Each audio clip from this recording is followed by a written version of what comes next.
benvinguts tots i totes al Parlament Europeu. La veritat és que fa molt il·lusió que estigueu aquí, que estigui aquí en Joan, vells amics com la Sara, que està aquí fent una foto, com el Marcelo, com la Gavi, com molts altres que esteu aquí. També agrair la presència d'alguns. Aniran passant al llarg de la sessió bastants eurodiputats. Tenim nosaltres la Paloma López d'Izquierda Unida, l'Ernest Maragall, al qual els vull agrair que estiguin aquí també entre nosaltres.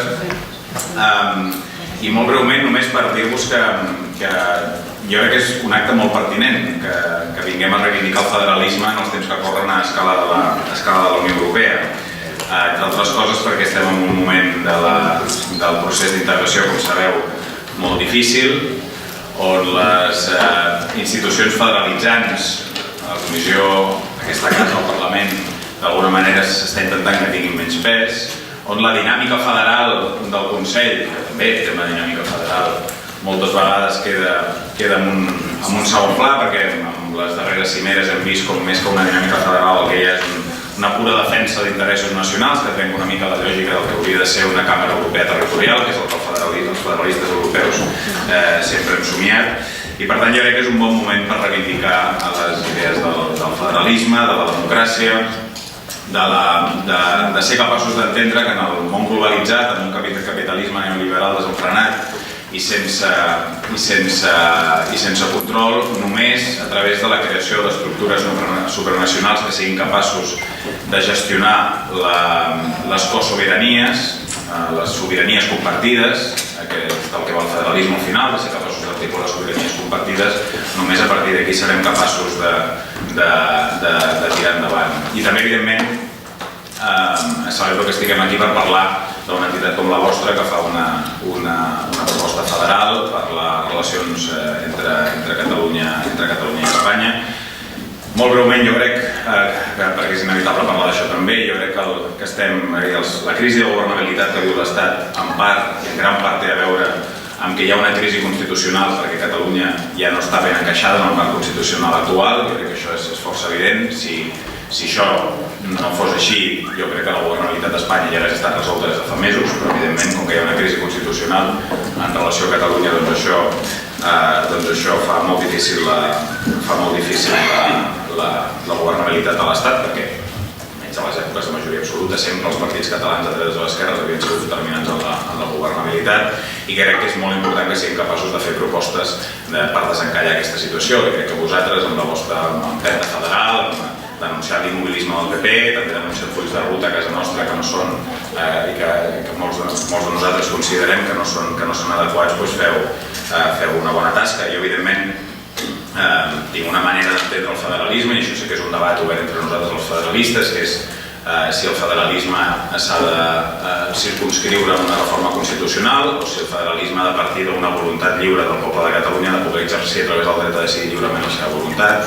Jo sempre he cregut i segueixo mantenint que aquesta segona opció és la bona, que hem de guanyar el debat federal de Catalunya, però sobretot que Catalunya pugui decidir el que vulgui lliurement. Però en qualsevol cas sí que crec que una proposta federal, plurinacional, de reconeixement de la diversitat del que és l'Estat seria i hauria de ser una via que permetés desencallar la situació.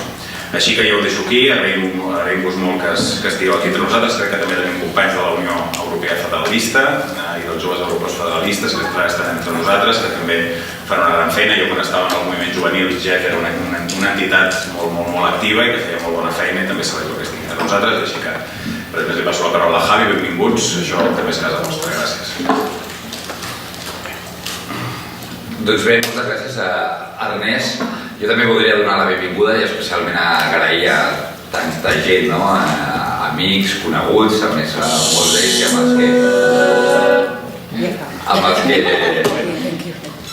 amb els que hem compartit estones, gent de les oficines, els diputats que avui ens acompanyen i tota la gent que també ha saludat l'Ernest en una presentació que per nosaltres també és especial, no? Per nosaltres és un plaer i un luxe poder compartir amb vosaltres una estona i acollir aquesta presentació d'aquesta entitat en un moment tan idoni com a dit l'Ernest, no? I una entitat com Federalistes d'Esquerres que crec que el seu espai natural o un dels seus espais naturals ha de ser aquest, que és el Parlament Europeu. Una entitat que a més jo crec que fa un paper molt important a casa nostra, a Catalunya, també treballa a la resta d'Espanya, una entitat que té dins bona part de la intel·ligència del nostre país, important, però que també fa una feina de societat civil, d'explicació, de pedagogia, i una entitat on també gent diferent, d'espais diferents, que venim de camins diferents de les esquerres del nostre país, ens hi trobem, no? I per això jo crec que és especialment pertinent. A més, heu fet algunes aportacions als debats electorals que tenim que són especialment necessàries, no? I recordar-ho també aquesta part, no? La part de tarannà a l'esquerra de l'entitat que avui es presenta, perquè el nostre és un país especialment particular, Catalunya, no? A Catalunya, a l'autoidentificació sobre la seva població, i això ho vaig trobar un dia, em va semblar fascinant, recordar que som el país més d'esquerres del món, o com a mínim els ciutadans ens diem els més d'esquerres del món.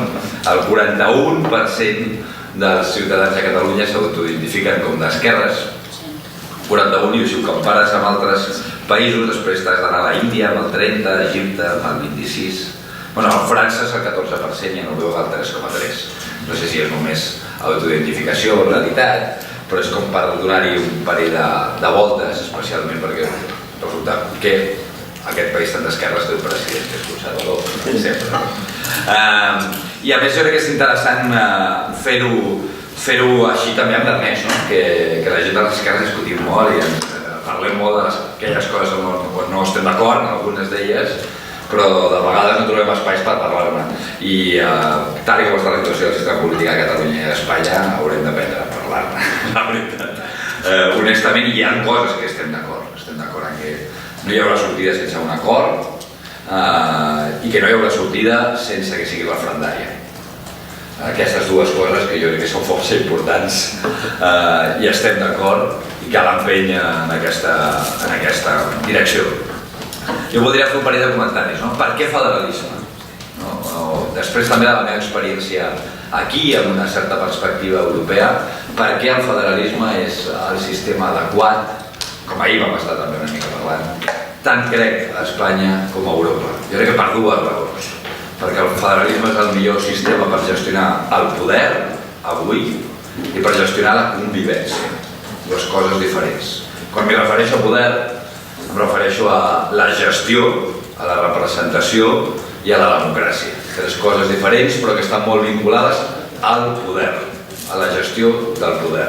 Doncs per tenir una gestió eficaç, per tenir una representació de qualitat i per tenir mecanismes veritablement democràtics, per aquestes tres coses que el poder ha de fer, el federalisme, per mi, modestament, crec que és la millor solució, no? I aquestes tres coses ens van a parar una paraula clau, una paraula que ja he dit d'Ernest, una paraula clau al debat a Catalunya i una paraula clau al debat europeu arreu, amb connotacions molt diferents, que és sobirania. A casa nostra l'escoltem molt, però aquí també, I tenim un debat molt fort sobre com gestionem la sobirania al segle XXI. Hi ha una certa sensació de manca de capacitat de decisió, no només a casa nostra, sinó arreu, una pèrdua de control sobre el nostre futur individual i col·lectiu, que el sentim a casa nostra, però és arreu, que no només té a veure amb les relacions que hi ha a Espanya, sinó té a veure també amb la globalització, amb el segle XXI, i sobretot, i aquesta és la meva perspectiva, perquè el federalisme és una bona forma de gestionar la sobirania, és perquè jo crec, i aquí tenim aquesta discussió, que la sobirania no és un joc de suma zero. No decidim d'on traiem per on posar. No decidim treure-la de l'Estat per posar-la a la comunitat autònoma o al nostre país, a Catalunya, o no decidim treure-la de la Unió Europea per posar-la a l'Estat, o no tenim un 100% de sobirania, la posem amb capsetes. La qüestió és com construïm espais de sobirania. Aquesta és la qüestió del segle XXI. Com podem construir espais que empoderin a la gent i puguem prendre decisions realment democràtiques. I la Unió Europea també és un espai, hauria de ser, per poder guanyar una sobirania que no tindríem sense la Unió Europea. També d'altres, no? Per exemple, els ens locals, els ajuntaments haurien de ser espais per poder guanyar sobirania. Però no només crec que és una bona fórmula per gestionar el poder, crec que és una molt bona fórmula per gestionar la convivència als nostres països. Per què? Perquè les societats cada cop són més heterogènies, perquè les identitats, i a casa nostra una identitat dual molt majoritària és un bon exemple, però els espais i les societats homogènies, més pròpies del segle XIX, cada cop en veurem menys, no? Però també els moviments migratoris serien un exemple de com estan canviant, i fora d'aquest replegament nacional que veiem arreu, la convivència com a gran valor, no? Abans, a la presentació del documental, deia no, societats complexes requereixen de respostes sofisticades, no? I és una gran veritat, no? I sobretot front d'aquells que reclamen l'estat-nació com a fórmula, però l'estat-nació són tants aquells com totes les nacions necessiten un estat, però aquells que diuen que clar, que dins de cada estat només hi ha una nació. La negació d'aquestes dues afirmacions, no? I l'afirmació, òbviament, no només la negació d'això, sinó l'afirmació que hem de cercar un futur amb llibertat, amb igualtat, amb fraternitat i amb cooperació, que és el que jo crec que aquesta entitat representa i que tant necessitem, especialment també aquí a la Unió Europea i a Brussel·les. I jo, sense més, passaria la paraula al president de l'entitat, tota una eminència, també a Catalunya, i és un plaer presentar-nos a Sabotella. Deixa'm dir una cosa. Els canals són el 2 per l'anglès, el 8 pel castellà i el 9 pel català. Per si algú estava buscant els canals i no els trobava. Number 2 for English, number 8 for Spanish, number 9 for Catalan. Okay, for those who are seeking translation and not Gràcies, moltes gràcies. En nom meu personal i en nom de Federalistes d'Esquerres, gràcies als grups parlamentaris i als diputats que ens heu convidat a venir a aquesta compareixença, juntament amb un petit nucli del GEF, els joves de la Unió Europea Federalista, en aquest Parlament que és la casa de tots els europeus. En primer lloc, dues paraules sobre nosaltres. Federalistes d'Esquerres és una associació ciutadana que es va crear l'any 2012 arrel d'una doble insatisfacció. En primer lloc, per la constitució d'un govern central a Espanya, amb un partit pel senyor Rajoy, amb una orientació fortament restrictiva i fortament recentralitzadora. En segon lloc, a Catalunya, el sorgiment d'un creixent moviment independentista amb una àmplia base social i amb el suport de les institucions de govern de la comunitat autònoma. Ens sembla que tots dos moviments són respostes errònies a problemes reals, especialment un problema real profund, com és la deficient configuració de l'estat espanyol. L'estat de les autonomies que va sortir de la Constitució de 1978 ha estat un èxit parcialment en la creació d'unitats d'autogovern territorial, però no ha arribat al final i ha quedat com una operació frustrada en la que tant l'administració central com els governs territorials competeixen entre ells sense incentius suficients per l'acord, sense incentius per la cooperació entre els dos nivells de govern. I això té moltes conseqüències adverses. La mala articulació entre el govern central i els governs autonòmics, la cultura d'escassa responsabilitat fiscal entre uns i altres, que ha estat especialment visible i especialment contraproduent en els últims anys. La gestió ineficient dels programes o de serveis d'infraestructures concebudes d'una manera centralitzada i que fins i tot han despertat reaccions crítiques per part d'organismes de la Unió Europea.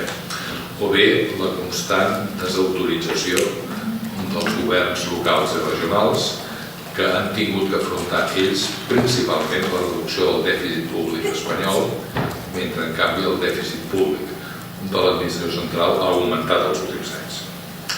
Ens sembla que davant d'això l'única via, la millor via de solució, és la recuperació dels elements federals que procedeixen de les millors tradicions polítiques espanyoles i que en bona part es van actuar com a motor de la reforma i la creació de l'estat nou al satèl·lit. Ben entès que el federalisme no és per nosaltres ni una recepta preestablerta, ni tan sols un simple arranjament institucional. És sobretot un conjunt de valors, un conjunt de propostes d'acció política i legislativa.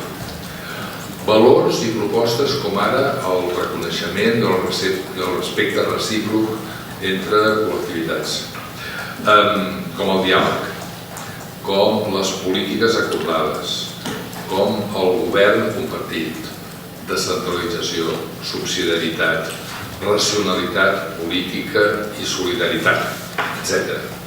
I valors que no es poden limitar tampoc només a la política interna. S'han de projectar i s'han de traslladar també a l'àmbit europeu. Les dificultats que avui troba la Unió, creiem, són filles d'una visió parcial, tancada, insuficientment federal, que després es manifesta en el retorn dels nacionalismes, en la tecnocràcia, en l'allunyament entre ciutadans i institucions o en el creixement de posicions polítiques euròfobes en els últims anys. Som una associació políticament plural, ens situem a l'esquerra de l'espectre polític, que reuneix ciutadans de diferents partits polítics, de diferents trajectòries i sobretot recollim ciutadans que no pertanyen a cap partit polític. Per això, com a associació, no prenem partit sobre qüestions concretes de l'actualitat ni adoptem pronunciaments precisos. No ens sentim obligats a formular respostes concretes davant dels esdeveniments que es poden succeir. Preferim concentrar-nos en els elements més generals, més propers a aquells valors a què abans feia referència i als grans principis democràtics i constitucionals. Fem difusió i informació pública sobre el federalisme, sobre els valors i continguts de la proposta i especialment sobre les potencialitats del federalisme com a element d'aproximació, com a metodologia per l'abordatge de problemes complexos, com ara la crisi dels refugiats, les polítiques hidràuliques, els mecanismes de solidaritat, el creixement de les desigualtats socials o la promoció de l'ús de llengües minoritàries també a les institucions comunitàries. Sentiran que avui utilitzarem, els 4 representants de l'entitat, utilitzarem tant el català com el castellà i creiem que això ha de ser una pràctica normal. 3 companys meus ens il·lustraran sobre aquestes dimensions més precises de la proposta federal. En primer lloc, la Mar Canelo Matito, primerament, que presentarà una reflexió sobre l'estructuració vertical dels poders polítics, sobre la virtualitat del principi de subsidiarietat a partir de la seva experiència personal com a membre del govern local. En segon lloc, Sílvia López Valentín, una dels socis més joves de la nostra entitat, però no més jove, que reflexionarà una miqueta sobre el valor i el sentit que té avui la referència europea per les generacions més joves, que no han viscut, gràcies a Déu, per l'experiència de les guerres que van motivar els pares fundadors de la Unió. I finalment Marcello Bellotti, que ens parla d'un dels pares fundadors. Marcello Bellotti és editor i traductor d'obres del Tenio Spinelli, del que dona nom a aquest edifici, i en Marcello ell mateix un esplèndid exemple de la realitat multinacional que avui viuen els conciutadans, de com un determinat origen nacional pot anar a la mà de l'adopció d'actituds i propostes polítiques absolutament distintes, diguem-ne, de les que serien en el seu context d'origen. Jo, per tant, acabo d'aquí i començaria per cedir la paraula a la meva companya, la Mar Canelo.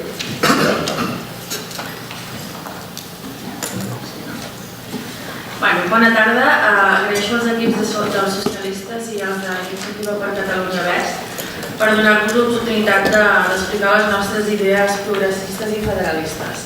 Gràcies al Javi López i a l'Ernest Tasso. Jo soc la Mar Canelo Matito, com ha dit el meu company, i des de la meva experiència en el món local explicaré com entenc la democràcia i com la relaciono amb la cultura federal. Jo ho tenia preparat en castellà perquè no sabíem molt bé si teníem traductors, vull dir que la faré si no os importa el castellà. El federalismo nace de la voluntad de reconstrucción de las instituciones desde abajo, desde la ciudadanía, desde el reconocimiento del respeto recíproco y desde el diálogo y el acuerdo como herramientas fundamentales de acción política.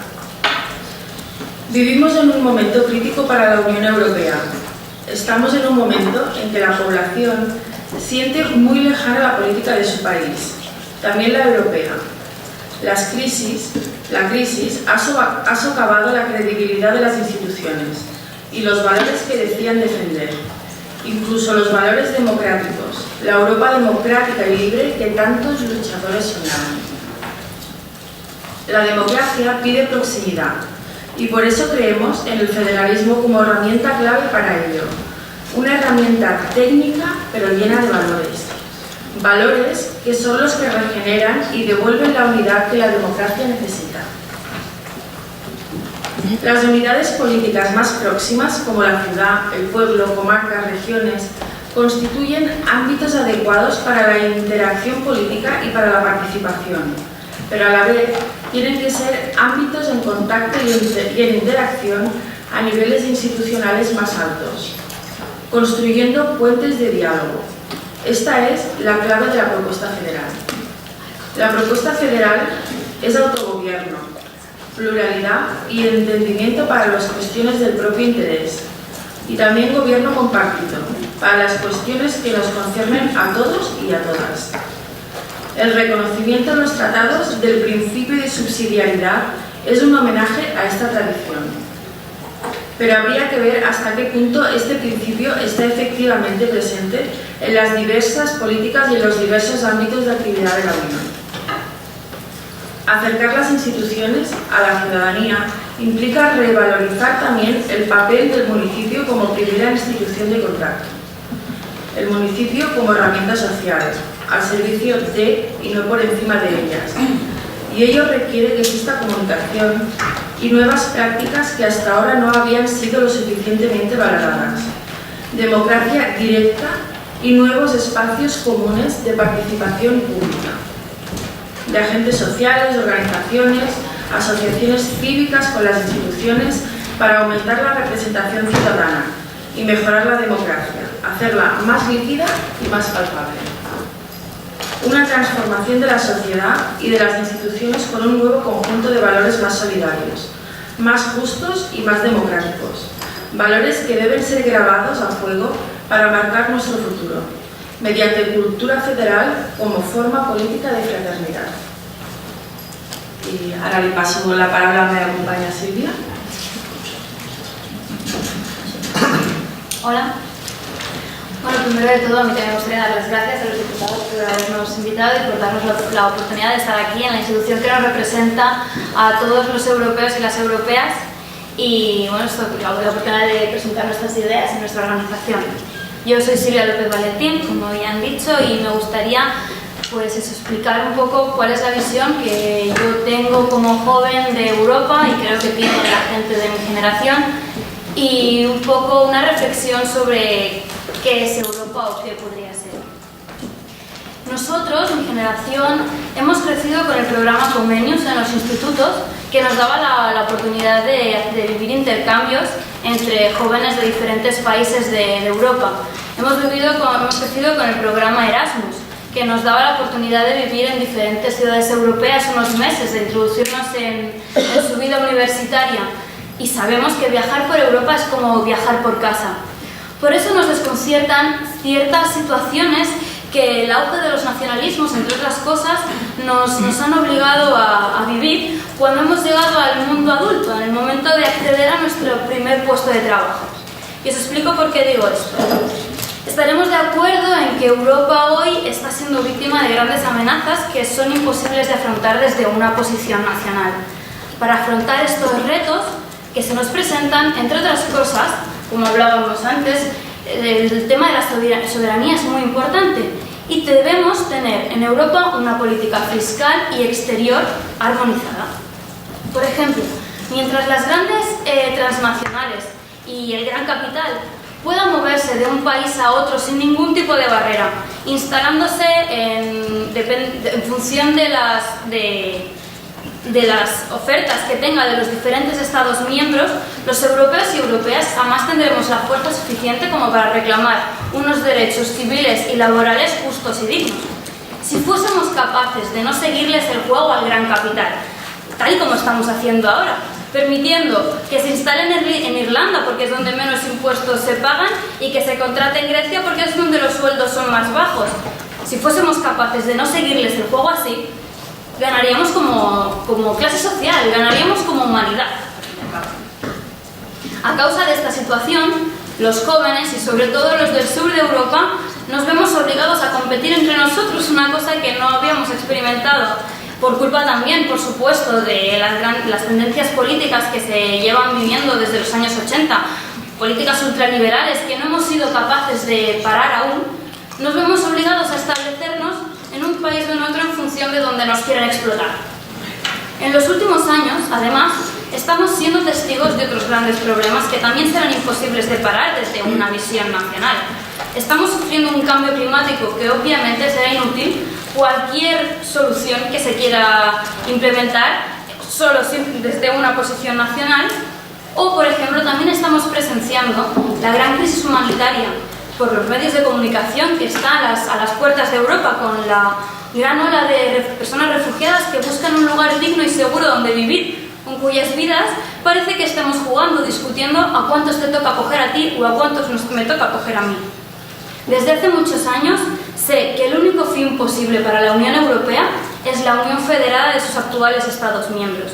Es el único posible para seguir evolucionando y poder garantizar una vida justa y digna para todos y todas. Pero la oleada de movimientos nacionalistas a lo largo y ancho de Europa hace tambalear este objetivo y a causa de esto corremos peligro de quedarnos estancados en este proceso hacia lo federal.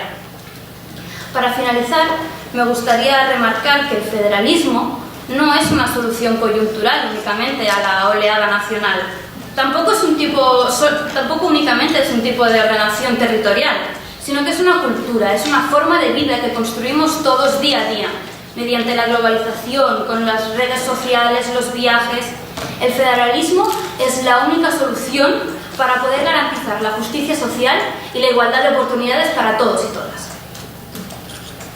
Esta es mi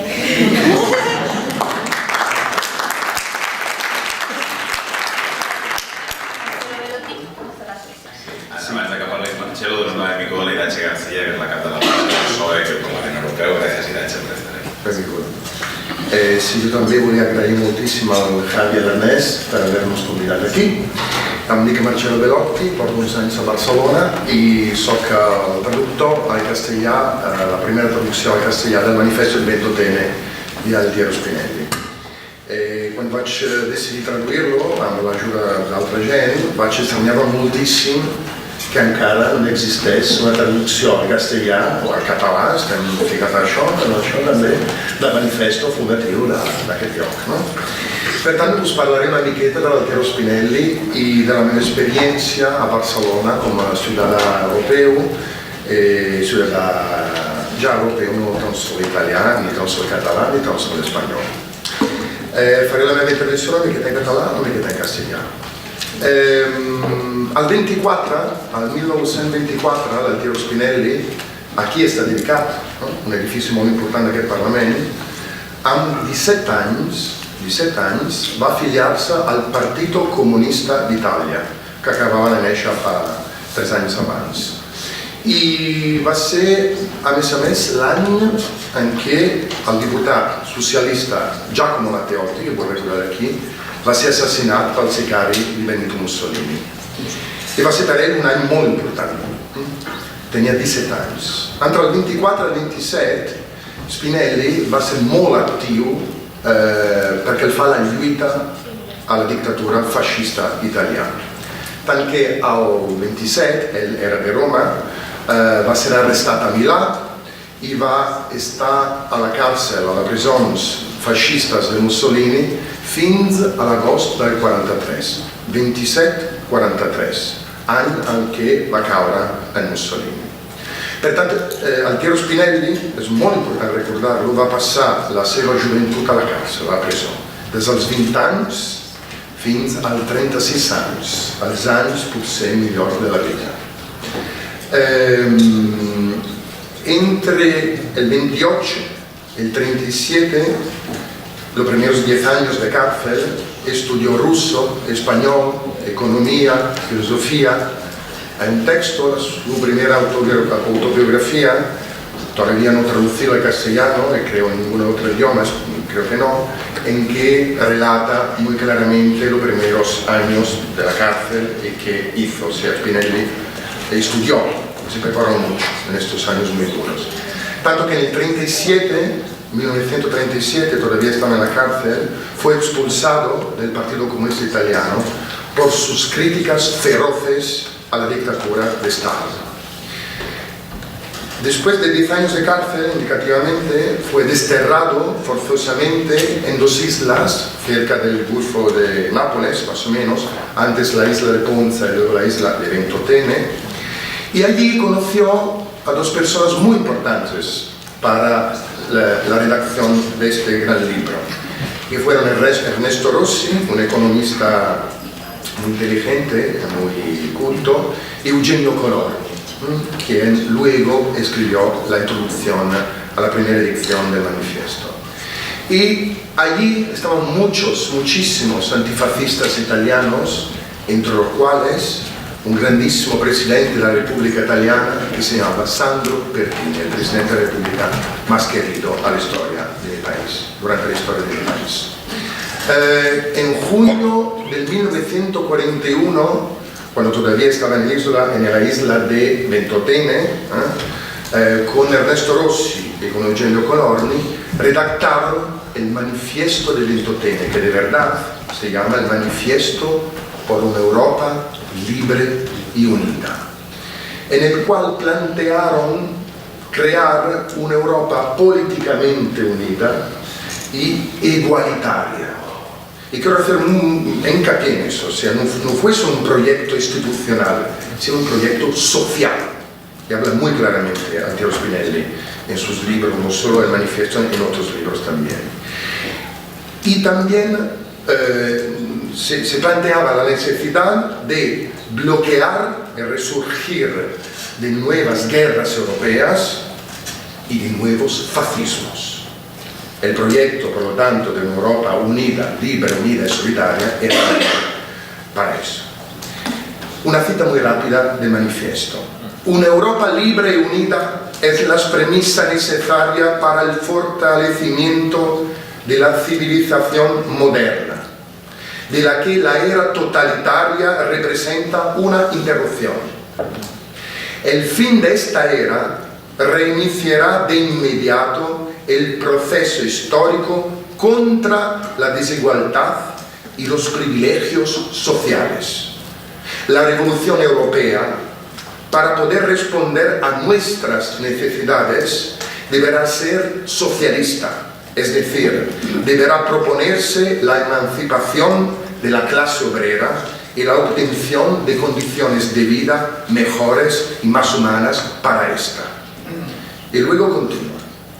La línea divisoria, un concepto muy moderno, muy presente, la línea divisoria entre los partidos progresistas y los reaccionarios recae, por tanto, ya no sobre la línea formal de más o menos democracia, de mayor o menor socialismo a instituir, sino sobre una nueva línea substancial que separa a los que conciben lo antiguo como propósito esencial de la lucha, es decir, la conquista del poder político nacional, y los que consideran como tarea central la creación de un Estado internacional sólido, dirigiendo hacia este objetivo a las fuerzas populares y que incluso si tienen el poder nacional, lo usarán ante todo como un instrumento para lograr la unidad internacional.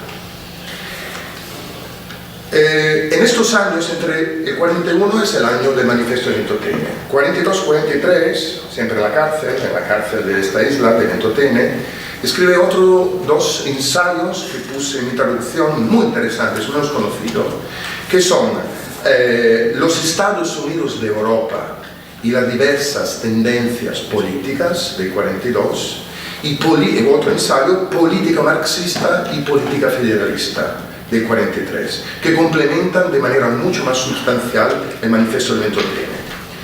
Solo una última rapidísima cita del segundo ensayo, los Estados Unidos de Europa y las diversas tendencias políticas.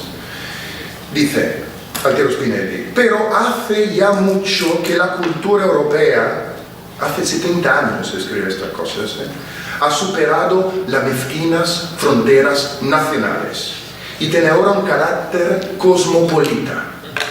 El nivel más alto de la cultura europea está más allá de cualquier nacionalismo y está condenado a volverse estéril y desaparecer si Europa sigue por el camino de los nacionalismos, porque este recorrido le quitaría el alimento básico del libre intercambio mundial de ideas.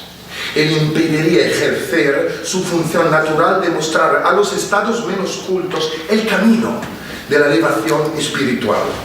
La Federación Europea garantizaría el cosmopolitismo intelectual y la posibilidad de que la alta cultura ejerza su función de guía.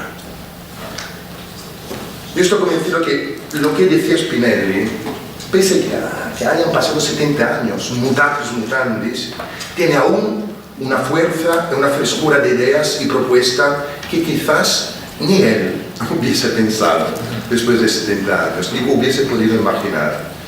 En nuestra tarea, por lo tanto, de los federalistas de izquierdas, es recuperar esas ideas spinellianas, tan vanguardistas y rupturistas de la visión corporativista de los estados-nación, actualizándolas, por supuesto, a nuestros tiempos. Estoy convencido de que Spinelli hubiese apoyado claramente a los movimientos que hace pocos días aquí fuera se manifestaron en Bruselas en contra de los tratados TTIP y CETA, y que se hubiese preocupado mucho por el resurgir dramático de movimientos nacionalistas y neofascistas en Europa, que en los últimos tiempos han ganado dramáticamente muchísimo terreno. También por ello es necesario que los federalistas no se callen, sino que al revés levanten bien fuerte la voz a favor de una Europa unida y social. El federalismo también, por tanto, tiene que entenderse como un movimiento antifascista. Y desde el federalismo, bajo el legado de Altiero Spinelli, queremos promover una Europa social y ecologista que se renueve profundamente, en la que se activen mecanismos radicales de democracia participativa, en la que las decisiones tengan su legitimación, solo en el voto popular y no en un grupo reducido de personas, como ocurre muchas veces aquí, en la que las políticas económicas rescaten a la persona y no a los bancos, como ya ha pasado mucho durante estos años, en la que los más ricos paguen mucho más impuestos de las clases populares, en las que se fomente un New Green Deal poderoso, en la que las personas extracomunitarias, ya sean migrantes económicos o refugiadas, puedan encontrar su amparo del hambre, de la violencia, y volver a construir una vida de paz y bienestar como ciudadanas y ciudadanos europeos de plenos derechos. Europa, de hecho, desde siempre es el resultado de la mezcla, del cruce de culturas, del melting pot, en el sentido cultural y también político. Y como ciudadano italiano, que ya desde hace muchos años vive en Barcelona, me siento orgánicamente incluido en esta nueva Europa, que no separa, que no construye otras fronteras, sino que lucha para derrumbarlas. Me acuerdo, un recuerdo personal, a mediados de los 90, en Roma, una manifestación muy alegre, muy divertida, en la que se baila, todo el mundo baila, y había un lema muy importante, que era No Borders, No Nations. En mi ciudad, Barcelona, se habla más de 277 idiomas, y conviven alrededor de 160 nacionalidades. Esta sí es la Europa que quiero, la de la solidaridad, de la mezcla de culturas y de lenguas.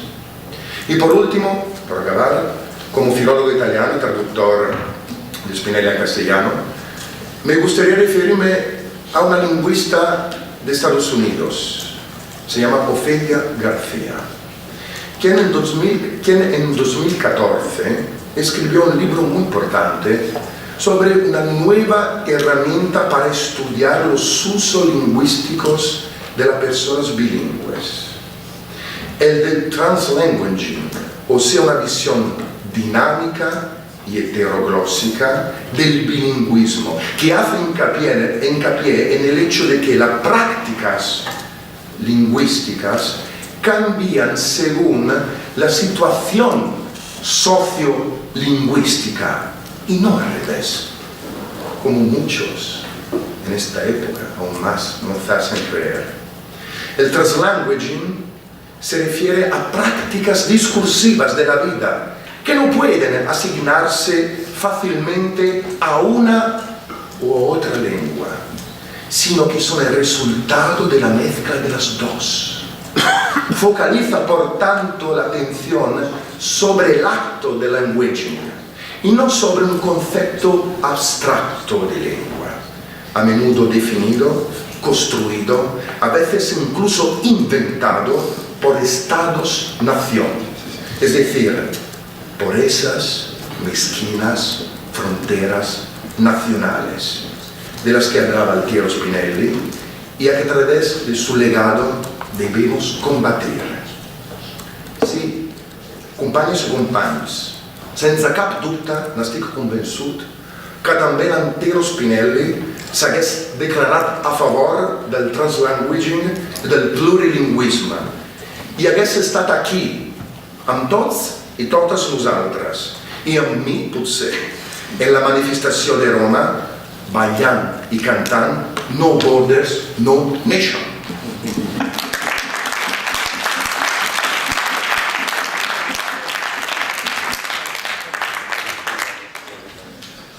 Vull concloure agraint a les meves companyes i companys les seves paraules per explicar que aquest conjunt d'objectius i valors s'han de transformar en activitats més precises, més concretes. Com els dèiem, nosaltres no ens proposem prendre partit ni formular de manera precisa propostes. Oferim la nostra col·laboració a les forces polítiques que puguin sol·licitar-ho. Què fem?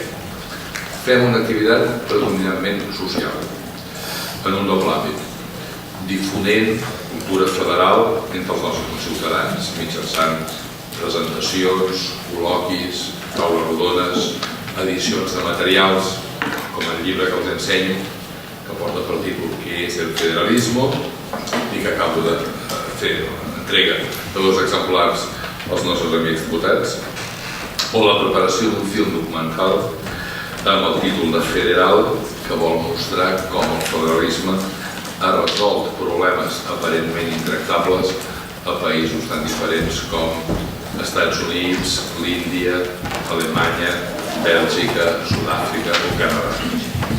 I en segon lloc, intentant convocar grups de tècnics, d'experts, per elaborar anàlisis, per elaborar documents que puguin servir per formular propostes en l'àmbit institucional com en diversos àmbits de polítiques sectorials en què creiem que una aproximació federal pot ser una aportació significativa a millorar les propostes.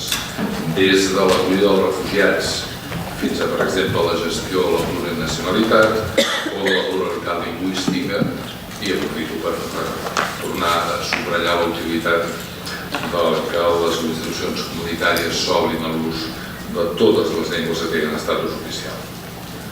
Per concloure, creiem que la hostilitat, l'estancament, la insatisfacció ciutadana que es viu avui a Catalunya, que es viu en el conjunt d'Espanya o que es viu a la Unió Europea, només es poden superar des d'una actitud que promogui els valors propis de la cultura federal, on el federalisme deixi de ser allò que deien abans els britànics del left word, que no es pot pronunciar. I creiem que al contrari, la tradició federal ens ofereix allò que avui necessitem. Ens ofereix respecte mutu, participació, diàleg, subsidiaritat, autogovern, govern compartit. Això segurament pot semblar una recepta massa complicada, però ens sembla que és l'única que està a l'alçada dels temps que vivim. Molt més solidària i eficaç que els nacionalismes que hem conegut i que hem sofert en el passat i que ara abocava a marxa. Creiem que el futur és federal i volem treballar en aquesta direcció. Gràcies per la seva atenció i ara estem a la seva disposició per comentaris, preguntes, observacions que ens vulgueu fer vosaltres. Gràcies.